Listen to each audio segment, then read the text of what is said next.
Ana Galarza, asambleísta por Creo, bienvenida, gracias por estar con nosotros. Nos vemos ahora en Nueva Casa. Tiene que irse rapidito, así que empecemos a conversar rapidito. Empezamos hablando del tema electoral, Creo. Creo ayer inscribió sus candidatos para las dignidades seccionales en Quito. Juan Carlos Holguín es el candidato a la alcaldía. Y bueno, Creo es la segunda fuerza política del Ecuador. Pero Creo, cuando hubo las elecciones del 2013, también fue la segunda fuerza política. En las seccionales perdió. En las seccionales bajó como a la tercera o cuarta fuerza política porque Avanza ganó las elecciones. Se corren el riesgo de perder las seccionales, de quitarse de ser la segunda fuerza política. Hola Milton, Vero, un saludo para todos quienes nos están acompañando. Realmente las seccionales sí van a dar pues una visión de lo que se proyectará en el 2021 ya en las elecciones nacionales, pero para nosotros no es únicamente el afán electoral de captar espacios, sino de buscar a las personas más idóneas. No puedes pactar con el diablo por llegar, tienes que buscar gente que pues represente los principios del movimiento. En el caso, por ejemplo, de Juan Carlos Holguín, me parece un joven emprendedor, muy inteligente, sencillo, descomplicado, tiene ya un plan de gobierno que lo ha venido trabajando, no en 3 meses, no en 6 meses, ya viene un año. Un poco entender qué es lo que quiere la ciudadanía es indispensable en las elecciones. Se escucha la frase, estamos hartos de los mismos de siempre, y aparece un rostro nuevo y dicen, ¿quién también será? Entonces, ¿qué es lo que quiere la ciudadanía? Un término medio, alguien que le hayas visto, pero que no haya estado en política, pero si lo has visto y no ha estado en política, probablemente lo conoces por la televisión, y si es que es alguien de la televisión y el deporte, dices, no más farándula, ¿qué es lo que quiere la gente? Así Entonces, aquí un poco no sabes. Y siempre estamos a hartos quién de los mismos, candidatizar. además, sí. Ya ves a alguien que ya ha estado en política, los mismos de siempre. Ves a alguien que no ha estado en política, pero que lo conoces, ahí está la farándula. Es decir, la ¿Ves a conclusión alguien de que esto no ha es... estado en ninguno de los dos sectores? ¿Quién diablo será? La conclusión de esto que usted está diciendo es quién nos entiende. Es complicado un poco leer lo que quiere la ciudadanía, porque nosotros tenemos que ubicar un representante de la ciudadanía, básicamente, de qué es lo que quiere, y lo complicado es comprender en realidad qué es lo que está buscando. Yo pienso que deberíamos buscar valores más que si es conocido, si es que es nuevo, si es que es joven, si es que no es joven, valores, principios, y obviamente que tengan claro y estructurado qué es lo que van a llegar a hacer, y ese es el caso de Juan Carlos Holguín. Yo tengo que decirlo, yo sí apoyo a Juan Carlos Holguín, he conversado con él, he leído su plan de trabajo, yo paso pues más de la mitad de mi tiempo aquí en Quito, entonces sí me preocupa mucho de quién va a dirigir la capital en nuestro país. Pero usted va a votar en Ambato. ¿Por quién va a votar en Ambato? Bueno, yo les voy a decir una cosa, el voto es secreto y yo voy a votar por la misma persona por la que siempre he votado las últimas 2 elecciones. No me dijo nada, pero tampoco le voy a preguntar más. Quien sea de Ambato me comprenderá. ¿Sabe lo que puede estar pasando con lo otro que usted decía, asambleísta, con que si los jóvenes, con que si los mismos de siempre? Es que en 10 años del gobierno de Rafael Correa hubo muchos jóvenes que se tiraron por la ventana el tema de que la juventud representaba el cambio y la honestidad. Así es. Es verdad, hay jóvenes que son honestos, hay cuadros en otros partidos que son jóvenes, que son honestos, que han trabajado por el país, pero una gran parte de los jóvenes se tiraron por la ventana. Y también hablamos de la administración de Quito, porque Mauricio Rodas también representaba la juventud del cambio. Y ahora muy probablemente estamos abocados a que volvamos a Paco Moncayo, que a lo mejor gana las elecciones y a lo mejor está bien que gane. Jorge Yunda. Ya, es decir, a lo mejor eso nos desilusionó a los electores, jóvenes también, obviamente, que muchos jóvenes nos decepcionaron. Bueno, tenemos que tomar en cuenta que en el caso del alcalde Mauricio Rodas le apostó a un megaproyecto que es el Metro de Quito. Eso sí, desfinanció ciertos proyectos que tenían que igual llevarse por cuerdas separadas, que hablaba de Quitonía, que iba a ser a la altura de Viña del Mar, y no resultó así, que Quito Cables, hasta ahora nada de Quito Cables, ni del cable, el tema de la recolección de basura, que es algo básico, elemental, no es que tengas que pues meterlo indispensablemente en el plan de gobierno, porque es algo que entiendes que viene de paquete, o sea, es la salubridad de tu ciudad. Si no hay limpieza, pues la gente obviamente va a sentirse incómoda. pues los baches de la capital del Ecuador, los caminos en el centro histórico. Nosotros que vivimos aquí quizá ya estamos acostumbrados, pero alguien que viene desde afuera, yo conversaba el otro día con un turista y decía que le cuesta entender por qué un país como Ecuador, que es un país con petróleo, que es un país que se supone tendría que tener ingresos interesantes, tiene esta calidad de calles y por qué hay tanta basura, por qué no recogen la basura en la capital del Ecuador. Son esos detalles que descuidó Mauricio y que claro que desencantaron al electorado, pero Mauricio también recibió mucho voto castigo. Así es. Porque no querían que siga Barrera en la alcaldía de Quito. Entonces no es que la gente apostó por alguien joven por ser joven, sino le apostó a Mauricio por no apostarle al alcalde Barrera. Y claro, Mauricio mira sus niveles de aceptación a su gestión y obviamente, es más, yo creo que ni siquiera se ha de quedar en el país. Sé que su asesor principal ya no está viviendo siquiera en el Ecuador. 8:05. Conversamos con Ana Galarza, asambleísta por Creo. ¿Algún tema más, Vero, sobre las volviendo a ese elecciones? tema del tema político, de que estamos hartos de los mismos de siempre y que si no, pues son la gente de la farándula. Allí, pues los movimientos, los partidos políticos tienen ese gran reto, ¿no? De formar políticos. Cómo hacerlo con el tiempo, porque quizás, pues muchos se abocan a coger la figura conocida para ganar votos. Y eso no realmente es responsable. Tampoco quisiera generalizar, porque sí hay figuras que son conocidas, muy inteligentes, muy capaces, que tienen una noción de lo que es el quehacer político, de las necesidades de su comunidad. Ustedes mismos, no por el hecho de que sean periodistas, ya eso es un desmedro para que en algún momento de su vida, si así ustedes lo deciden, puedan participar en política, porque saben lo que necesita su comunidad, son responsables y no se puede generalizar. Yo sí pienso que los candidatos sí deberían nacer desde las organizaciones políticas, formados con la ideología, que no tendría que haber improvisaciones de último momento, porque eso también incluso incomoda a las bases. Las bases dicen, ¿para qué estoy trabajando en la militancia si no me van a tomar en cuenta y van a buscar a alguien que estuvo en el reality de combate?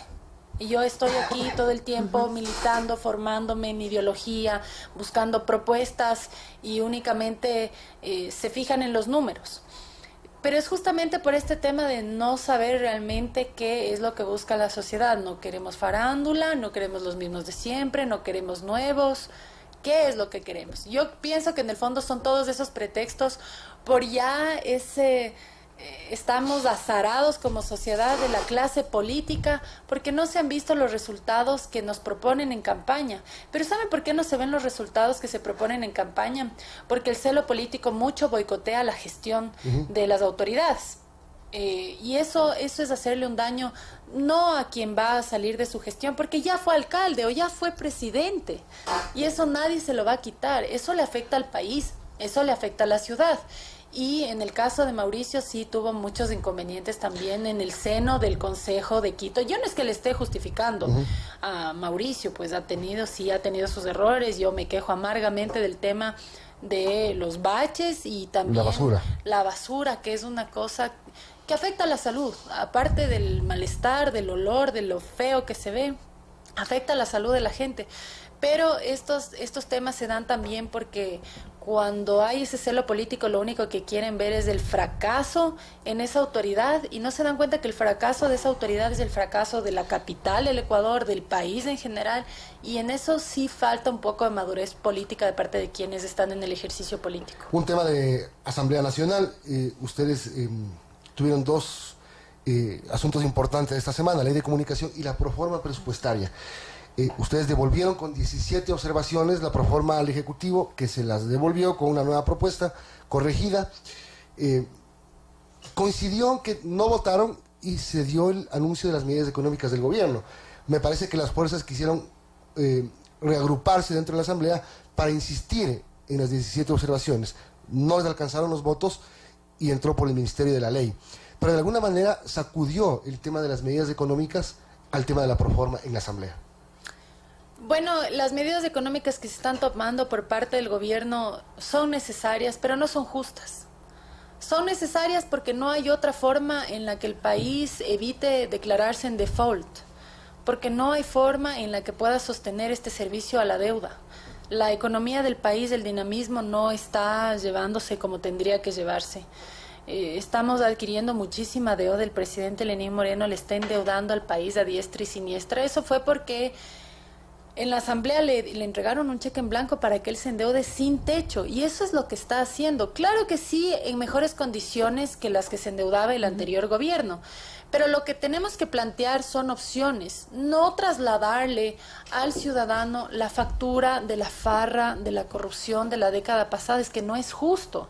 Entonces decimos, recuperen lo robado. Sí, esa es por supuesto que una opción. Pero qué difícil es cuando se han llevado aparentemente en el avión presidencial a paraísos fiscales que son países no cooperantes.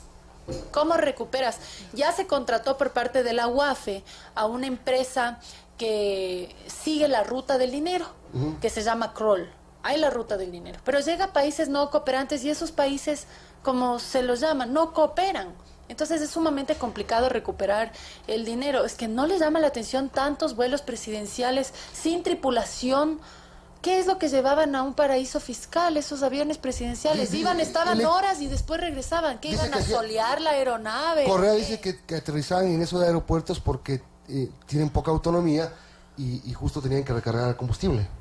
Bueno, no solamente se dio como escala, también hubo vuelos en que solo viajaron al paraíso fiscal sin tripulación, o sea, sin pasajeros, sí con la tripulación, pero sin pasajeros, y regresan a Ecuador. Están unas horas y vuelven a Ecuador. ¿Qué está, no sé, haciendo horas de vuelo el piloto y disfruta del paraíso fiscal? El paraíso que tiene el paraíso fiscal, pero no tiene sentido. El asunto es que esa debería ser una opción. Se sospecha que, como sucedió con Cristina Fernández de Kirchner en Argentina, que ya prácticamente se ha comprobado que en los aviones presidenciales fue donde sacaron el dinero de los argentinos, las claras sospechas es que el dinero que le falta al Ecuador, porque no podemos tapar el sol con un dedo, solamente hagamos la sumatoria de las glosas de informes definitivos de Contraloría y tenemos un monto de miles de millones de dólares que le están faltando a las arcas del Estado. Lo que se sospecha es que en esos aviones que no declaraban la carga, que no habían pasajeros y que viajaban por pocas horas a los paraísos fiscales, estaban dejando ese dinero en estos países que no van a entregar la información por más que el Ecuador lo pida. Entonces, eso está complicado. Ahora, la otra opción, que no es un idealismo, porque ya se ha vuelto un idealismo esto de que se recupere lo robado, es que ya que la Asamblea le entregó un cheque en blanco al presidente Lenín Moreno para que se endeude todo lo que él quiera, yo tengo que decirlo, no voté a favor de esa medida, es que no siga adquiriendo deuda para gasto corriente, sino que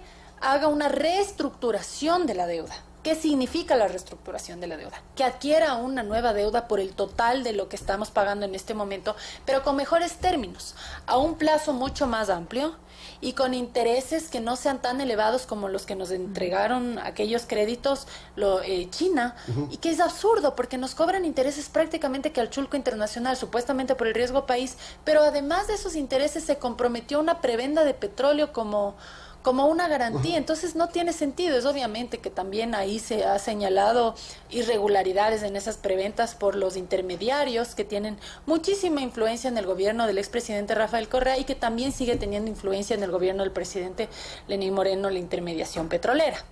Entonces lo que se tiene que hacer es reestructurar la deuda para pagar esta deuda en malas condiciones que estamos pagando en este momento, que son miles de millones de dólares que pagamos anualmente solamente de servicio de deuda.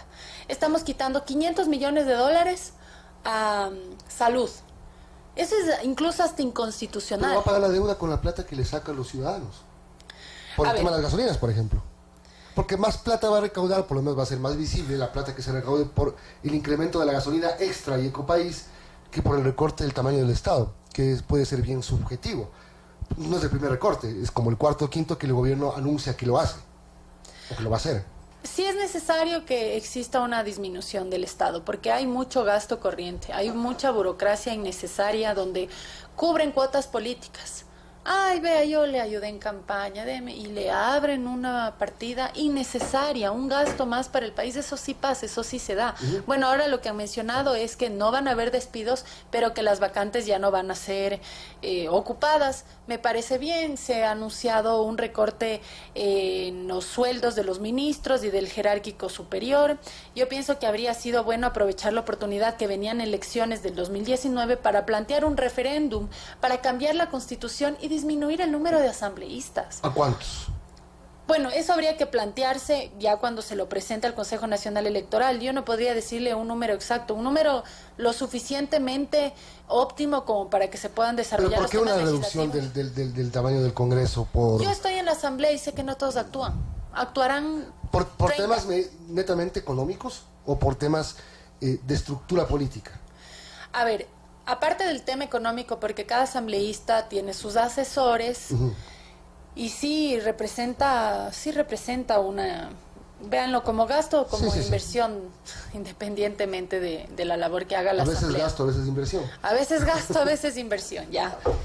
Pero no son necesarios tantos asambleístas. Yo les puedo decir, yo estoy ahí en el hemiciclo, hay un montón de asambleístas que ni siquiera sé cómo se llaman. Y que si uno se mete al registro de la Asamblea Nacional no han presentado, pero ni un saludo a la bandera. Y están recibiendo $4,000 mensuales, porque eso es lo que gana un asambleísta, $4,000 mensuales. ¿Por hacer qué? No sé. Por alzar la mano cuando dice tiene apoyo a la moción y después dar el voto afirmativo por lo que les hayan dado el viserazo en el bloque. Pero eso de verdad está transformando al país. O sea, de verdad quien gana el salario básico unificado se siente satisfecho de pagar a tantos asambleístas. ¿Para hacer qué? Yo pienso que tienen que haber los asambleístas necesarios para llegar y que se fiscalice y que se legisle y que pues es muy complicado justamente por esto que les decía cuando quieren boicotear por el celo político, se presentan propuestas de ley espectaculares. Pero dicen, no, si nosotros le aprobamos al asambleísta fulanito de tal este proyecto de ley, se va a lucir. Claro. Se va a lucir. ¿Cómo vamos a dejar que se luzca? No es que se va a lucir, el asambleísta está presentando un proyecto que va a mejorar la calidad de vida de su provincia o del país en general, pero así se ha actuado en la asamblea. Pregúntenme cuántos proyectos de ley yo he presentado, 11 proyectos de ley. ¿Cuántos me han aprobado? Hasta ahora, ninguno. Así está en el limbo, durmiendo el sueño de los injustos, porque me parece injusto, porque son proyectos de ley que van en beneficio de mi provincia, del país. Por ejemplo, este mismo proyecto de ley de quitarles las pensiones vitalicias a mandatarios que han sido sentenciados por la justicia, incluso revisar si derogamos estos artículos que les entregan pensiones vitalicias, porque hay que ser sinceros, no son personas que se van con la una mano adelante y la otra mano atrás, son personas que sí tienen sus posibilidades. Por ejemplo, Yamil Mawad recibe una pensión vitalicia, ni siquiera él, recibe la hija. Entonces, esos temas han sido presentados en la Asamblea. Miren que es una propuesta que ya la he presentado ya hace un tiempo atrás, pero no es la única que ve en ese sentido. Desde el año 2009 ya son 5 proyectos reformatorios que van dirigidos y claro, la gente no quiere que se le pague una pensión vitalicia, pues este es un clamor, no sé, del 98% de los ecuatorianos, indistintamente de la bandera política, pero dicen, ¿cómo le vamos a aprobar este proyecto reformatorio a la Ana Galarza, que es un proyecto reformatorio que quiere el 98% de los ecuatorianos? No vamos a ser tan ingenuos de que se anote semejante porotazo. No, yo no me anoto semejante porotazo. Es el país ahorrándose $1 millón anuales, que frente al gran déficit que tenemos podrá parecer una insignificancia, pero cuando tienes enfermedades catastróficas, huérfanas o graves, si tú vas al ministerio y te dicen no hay recursos, pues no hay gasto que te ahorres, que no sea necesario cuando hay una emergencia que de verdad importa. Y claro, ¿cómo va a estar recibiendo, por ejemplo, el ex vicepresidente Jorge Glass en la cárcel más de $4,000 mensuales? Y como lo transformó a pensión alimenticia, recibe el doble este mes, porque también recibe 13º. Hay gente honesta, por ejemplo, gente que no ha salido en problemada, digamos así. Correcto. Que sí dio su vida por el país y que merecería tener un sueldo. Ese es un tema que puede ser debatido. Es un tema no que... todo es blanco, todo es negro. Es decir, hay un intermedio que se puede debatir. Ese es un tema que tiene que ser debatido, pero sobre todo, como estamos hablando de la plata de la gente, sí, claro, tenemos que escuchar lo que dice el ciudadano. Y si el ciudadano dice, bueno, con mi plata, que si salen de la gestión de presidente sigan trabajando como cualquier otro ecuatoriano, como es la plata del ecuatoriano, uno tiene que respetar qué es lo que quiere que se haga con su dinero. A mí me parece justo, obviamente esto tiene que debatirse, pero recibir a la ciudadanía a la asamblea. Y si quieren que se les pague a los presidentes que han hecho una buena gestión, que el mismo ciudadano lo pida, me parece perfecto. Nosotros tenemos que hacer lo que la gran mayoría, así como es en democracia, la gran mayoría de ecuatorianos decida que se haga con su plata, con sus recursos. Uno en la casa, cuando gana su dinero, obviamente le parece justo que le pregunten, oye, ¿te parece bien si pagamos $4,000 a alguien que fue destituido, a alguien que no ha cumplido su trabajo? Ya les pongo casos como, por ejemplo, Yamil Mawad. Presidentes que no han sido electos por votación popular. Hablamos de Fabián Alarcón, él fue un presidente interino. Vicepresidentes que se han hecho presidentes. Vicepresidentes que se han hecho presidentes. ¿Y ganarán los 2 sueldos? A ver, por ejemplo, Una buena pregunta. Lenín Moreno, él recibe doble. Verán, Lenín Moreno en este mes, él recibe su pensión vitalicia de vicepresidente, recibe su sueldo como presidente y recibe los 13º correspondientes. Bueno, por lo menos sabemos que le va a alcanzar para pagar el nuevo precio de la gasolina. No creo que él pague la gasolina realmente. Eso paga el Estado, a ellos les dan bien. Son las 8:20, tiene que irse a otro medio de comunicación, así que vamos a terminar. Vamos a terminar. Nos quedamos con algunos temas, pero ya el próximo año... Bueno, solamente para decir que claro, que el tema de que se pueda revisar si es que habrán algunos mandatarios que se merezcan tener su pensión vitalicia, pues sigue abierto. Ese es el debate y eso es lo interesante. No cerrarse en una propuesta y decir a todos se les quita y punto. No, escuchemos a la gente.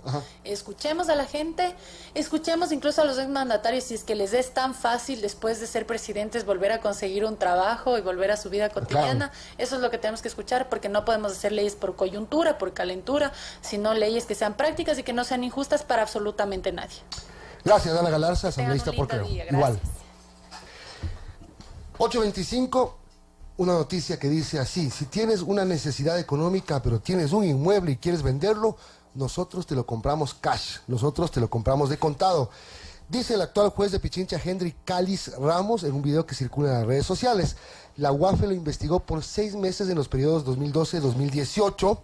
Por ello, en septiembre de este año enviaron a la Fiscalía el reporte de operaciones o transacciones económicas inusuales e injustificadas o de tentativas de operaciones y transacciones económicas inusuales e injustificadas.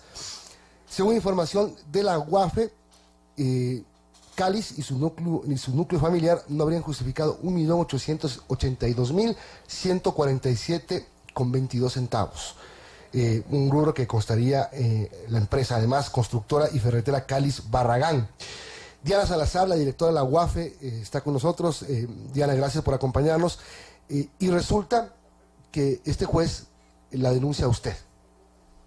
Gajes del oficio, los llamaría. Buenos días, muchísimas gracias por la invitación.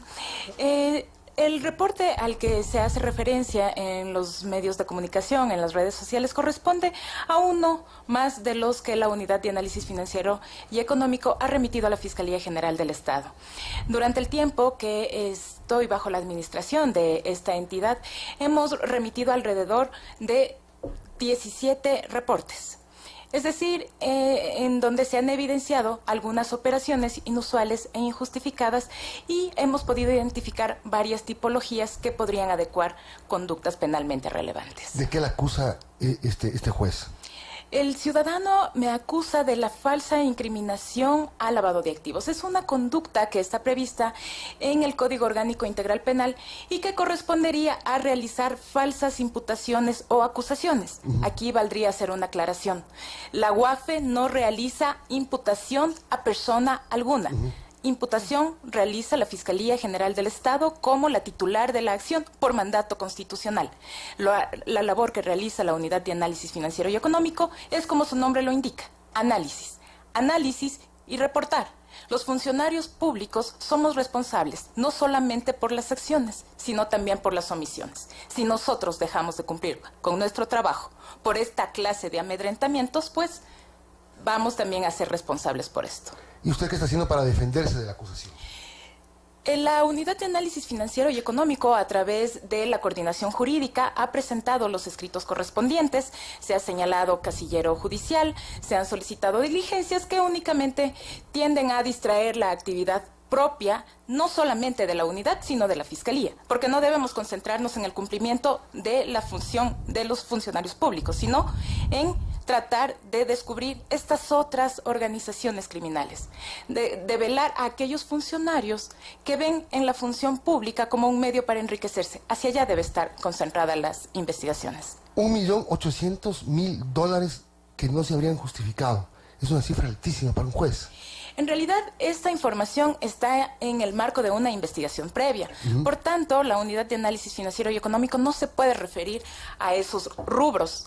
Cuando Fiscalía, de considerar necesario, inicie una instrucción fiscal y el proceso sea público, podemos hablar tranquilamente y discutir sobre los hallazgos que realizó la unidad. Ahora quizás la doctora nos pueda comentar sobre este caso de Henry Callis, que pues empezaron a investigarlo a partir de unos videos que se estaban difundiendo por WhatsApp y redes sociales. En realidad, como es de conocimiento público, existen 13 sectores de la economía que están obligados a reportar las actividades inusuales e injustificadas. Tenemos a las cooperativas, tenemos al sistema financiero, a los bancos, a las inmobiliarias, las constructoras. Es una gama de sectores económicos que nos alertan sobre operaciones que se realizan. Esto pasa a un proceso que se llama análisis estratégico y dependiendo de la categorización que lo da no Diana Salazar ni su equipo para perseguir a nadie, sino lo da el sistema automáticamente por las actividades que se van realizando. Las calificaciones tienen una media, alta o baja. Aquellos casos que están categorizados como altas tienen que ser objeto de un reporte. Son las 8:30 de la mañana. Diana Salazar, directora de la UAFE, la Unidad de Análisis Financiero y Económico, nos acompaña. Doctora, hace algunos meses cuando estalló el caso de los diezmos en la Asamblea Nacional, la prensa le entrevistó a usted y dijo que hay más o menos un centenar de personas a las que estaría haciendo un análisis la UAFE. Todavía usted dijo en ese momento que no se podía hacer público ninguno de estos temas, que estaban en reserva, pero que hay por lo menos 100 personas que estaban siendo analizadas. ¿Cómo fue este trabajo?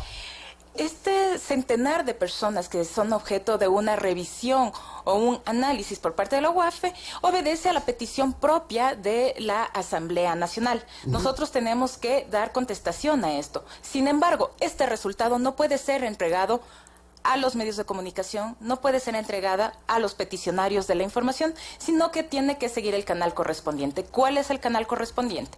Entregar cuando existen hallazgos, cuando existen inusualidades, a la Fiscalía General del Estado a través de un reporte de operaciones inusuales e injustificadas, de manera reservada.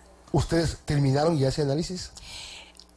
Nosotros trabajamos continuamente, todos los días del año, realizando los reportes y cuando se terminan, son remitidos a la Fiscalía General del Estado. ¿A la Fiscalía ya?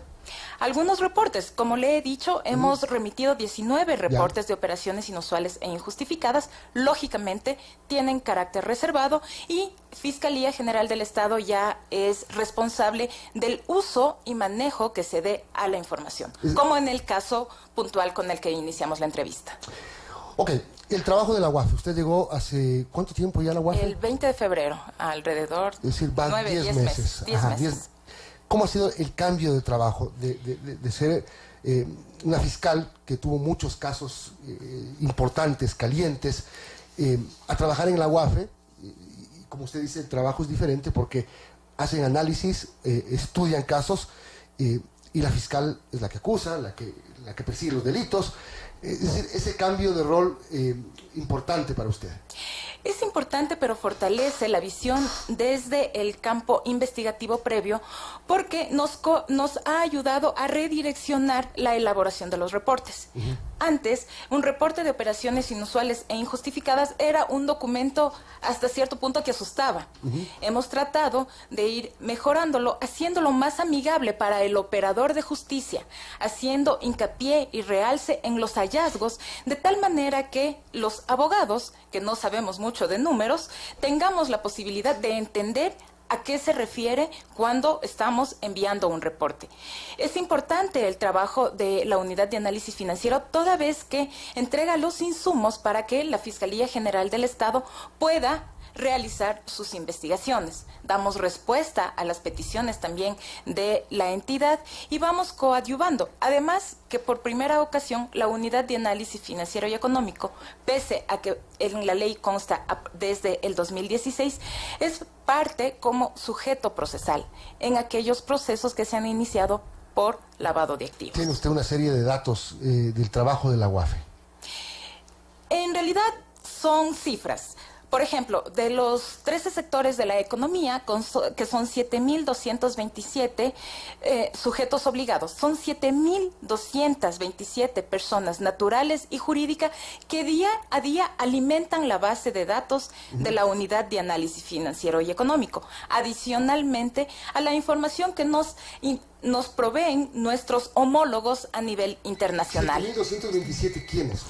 Son funcionarios públicos, personas que son obligadas a reportar, a informar. Sectores de la economía, por ejemplo, un vendedor de un patio de carros tiene que reportar cuando las personas han adquirido unos vehículos. Una inmobiliaria tiene que reportar a la unidad las ventas que realiza cuando superan el umbral. Esos son los sujetos obligados y que van entregando la información y que van reportando cuando ellos detectan algún tipo de inusualidad. Por ejemplo, para no ejemplificar con personas que no se encuentren acá, me voy a poner. Diana Salazar adquiere una casa por $500,000. Por todos es conocido cuánto, al ser funcionaria pública, cuánto gana Diana Salazar. Al menos va a llamar la atención que quiera adquirir este inmueble y con dinero en efectivo. Ajá. La inmobiliaria está obligada por ley a reportar a la Unidad de Análisis Financiero y Económico esta operación para que nosotros tengamos alerta. Así funciona. No perseguimos, nosotros recibimos información. Esos datos que usted tiene, no los puedo ver bien, pero si los puede seguir contando, me parecen muy interesantes. Ok, corresponden entonces, son fundaciones, son notarías, son bancos, son concesionarias automotrices, son administradoras de fondos, fiduciarias, casas de valores, seguros, empresas transportadoras de fondos, registros de la propiedad, inmobiliarias, constructoras, cooperativas de ahorro y crédito. Todos estos sectores nos van informando día a día de todas las actividades que realizan los ciudadanos. Son las 7:36, conversamos con Diana Salazar. Mucho se ha hablado en este periodo y se sigue insistiendo. De hecho, hay un proyecto presentado por la Presidenta de la Asamblea de la plata robada, de cómo recuperar el dinero robado y de cómo seguir la ruta del dinero. ¿Qué trabajo hace la UAFE en este seguimiento de la ruta del dinero? Por mandato de la Ley Orgánica de Prevención, Detección y Erradicación del Lavado de Activos, la Unidad de Análisis Financiero tiene como competencia la de la localización de los activos productos del ilícito. En ese trabajo estamos en conjunto con otras instituciones del Estado. Se han conformado grupos de coordinación interinstitucional de tal manera que nos permita seguir trabajando. Venía escuchando la intervención de la asambleísta Galarza y quisiera hacerle una precisión sin ánimo de polemizar. La contratación de la empresa recuperadora, en primer lugar, se tiene que guardar absoluta reserva. Y puedo decir, sí, que no corresponde a la empresa que fue mencionada por la señora asambleísta. Debemos ser nosotros muy responsables en el manejo de la información. Debemos saber también que formamos parte de principios que tenemos que cumplir con reserva. El revelar nombres o actividades que se están desarrollando ponen en riesgo las actividades de análisis y de localización. Ahora, hay una polémica grande y una sospecha grande sobre el uso de los aviones presidenciales, por ejemplo. Aviones presidenciales que aterrizaron y permanecieron en países paraísos fiscales. ¿Ustedes están sobre esto? Como le indicaba, la Unidad de Análisis Financiero y Económico brinda los insumos para que la Fiscalía General del Estado pueda realizar sus investigaciones. De tal forma, al tener la posibilidad de solicitar información a nuestros homólogos a nivel de inteligencia, se puede solicitar al país que se ha requerido la información de si hubo una apertura de cuenta, si no hubo una apertura de cuenta, cómo se manejaron, qué operaciones se pudo haber realizado, pero siempre en el marco de una investigación previa y a solicitud de la Fiscalía General del Estado para que nosotros podamos justificar. Porque uno de los principios del grupo de Egmont, al grupo al que pertenece la unidad y a través del cual se puede obtener la información, es eso, no se puede salir a pescar, no se puede decir: dígame si Diana Salazar aperturó cuentas en los 185 países que forma parte de este grupo. Debemos nosotros puntualmente tener la información y solicitarla. Doctora, en este ánimo de recuperar el dinero que todos esperamos, ¿cómo se ha apoyado la UAFE? Por ejemplo, han hecho acuerdos interinstitucionales, convenios, también internacionalmente, ¿cómo está funcionando esto? A través del grupo de Egmont nosotros tenemos la posibilidad de solicitar e intercambiar información. Además de la cooperación de varios organismos internacionales, como esto es la iniciativa STAR, estamos trabajando con el Banco Mundial, con Naciones Unidas, obteniendo la asistencia técnica, porque también debemos nosotros ser sinceros que no existe una experiencia previa en el Ecuador. Estamos aprendiendo apenas a realizar este tipo de procesos. Sabemos que nos va a tomar tiempo. Al Perú le ha tomado al menos 10 años. Y debe ser un trabajo continuo, no debe ser una política del gobierno de turno, tiene que ser una política de Estado a largo plazo. La UAFE era parte de la Fiscalía General del Estado. Jamás ha sido parte, de la Fiscalía. Esa es una de las... Muchos decían, claro, la unidad de análisis financiero de la Fiscalía. No, es un error... quizá por la dinámica de la unidad, pero la unidad de análisis financiero y económico es una entidad con autonomía financiera, económica, adscrita al Ministerio de Economía y Finanzas. A eso perteneció desde siempre. No es que hubo un cambio a partir del 2016. Ajá. Antes del 2016, con la anterior ley, existía lo que se denominaba el Consejo contra el Lavado de Activos, el CONCLA. Este cuerpo consultivo al que formaba parte la Procuraduría General del Estado, la Fiscalía, la Policía, la Superintendencia de Bancos, de Compañías, Servicio de Rentas Internas y Servicio Nacional de Aduanas. Era un cuerpo consultivo y la Secretaría Técnica, quien ejecutaba la política que dictaba este CONCLA, era la Unidad de Inteligencia Financiera. A partir del 2016, con la nueva ley orgánica, cambia este nombre y adquiere personería jurídica propia. 8:41, conversamos con Diana Salazar. Doctora, uno de los mayores problemas, mayores delitos que existen es el lavado de activos. ¿Cómo combatir? ¿Cómo está el combate, la guerra al lavado de activos? Y me daba mucho la atención que la UAFE tiene como un alto número de personas a las que tienen que reportarse el tema inmobiliario y el tema de vehículos. Así es lo que más llama la atención. Son sectores sensibles para esto, ¿no? Sí, conocemos por todos que el fin de la delincuencia es obtener recursos.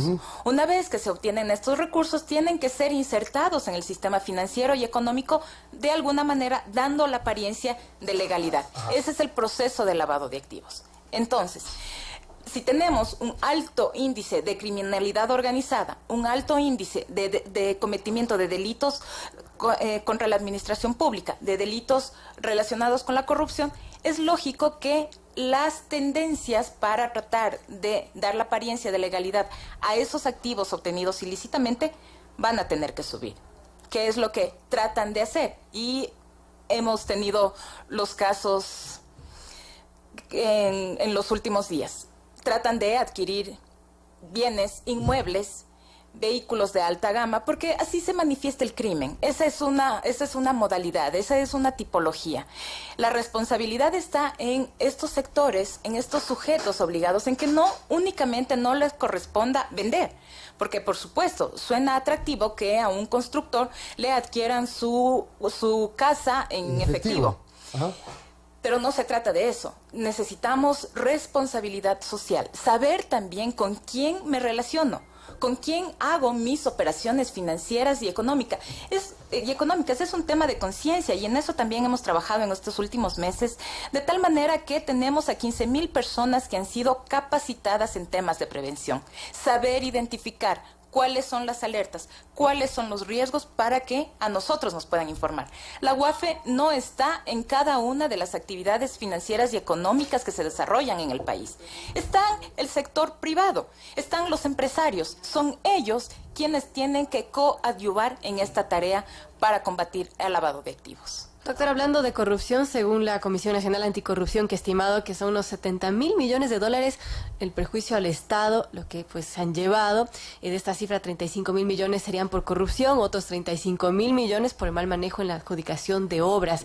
De esto, pues, ¿qué tan difícil es encontrar el dinero? ¿Qué pasa si es que se investiga y se encuentra que ese dinero o parte de este está en algún paraíso fiscal? ¿Se puede recuperar ese dinero? Esto va a pasar mucho por la voluntad del Estado. estado en donde se encuentre. Porque se pueden suscribir acuerdos de cooperación entre estados de tal manera que permita la recuperación. Tenemos que trabajar en una armonización de las legislaciones. ¿Por qué? Por ejemplo, no es la misma legislación la que rige a Colombia, a Panamá o a Perú versus el Ecuador. Puede que exista esta voluntad política, pero para eso también tenemos que hacer uso de los convenios, de los instrumentos internacionales. Por ejemplo, en el tema de corrupción, tenemos a la Convención de Naciones Unidas contra la Corrupción de Mérida, suscrita en el 2003, a la que los estados pueden hacer eco y cooperar en la devolución de estos fondos.